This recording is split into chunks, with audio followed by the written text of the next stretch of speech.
What's up, guys? Got the AC compressor out of the way.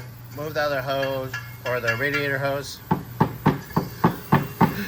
so I can really see where all the vacuum lines are.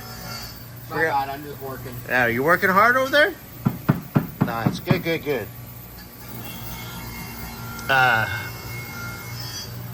Yeah. You can tell this one that I changed, it was in the right spot. You can tell it's too short, excuse me. So we'll get that piece. We'll check all the rest of the vacuum hoses, make sure nothing were cracked, and make sure they're all correctly routed. Okay, guys. So I'm a little fried on this thing right now. I'll be back on the scene in the morning. We fixed the one line that was going across. Oh, the metal line. I don't know if you can see it right there. That was sitting on top of everything. Doesn't need to be that way. It should be tucked down. So we fixed that. Shortened the rubber hose that goes down to the piece down there. So unhooked that hose because it was going to that. That's incorrect. So we're supposed to have a EGR signal solenoid, and that's what that one's supposed to go to, plug into. I'm not where'd the other one go? I don't know where that goes, but I'm not sure where it goes yet.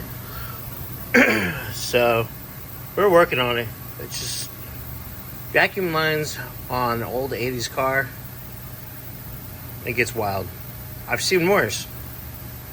Actually, I think my 95 4Runner, man, that thing had vacuum lines everywhere. I don't know why. But I will pick this back up tomorrow morning. We'll get things all hooked up. Xander got the fuel lines hooked up underneath to the tank, to the metal lines coming across here.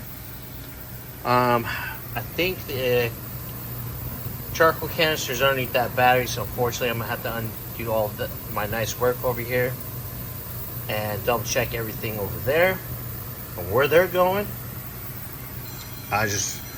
We just want, when we get to fire up this car, like, there is gonna be no vacuum leaks, no vacuum problems, and we'll just get it going. All right, guys.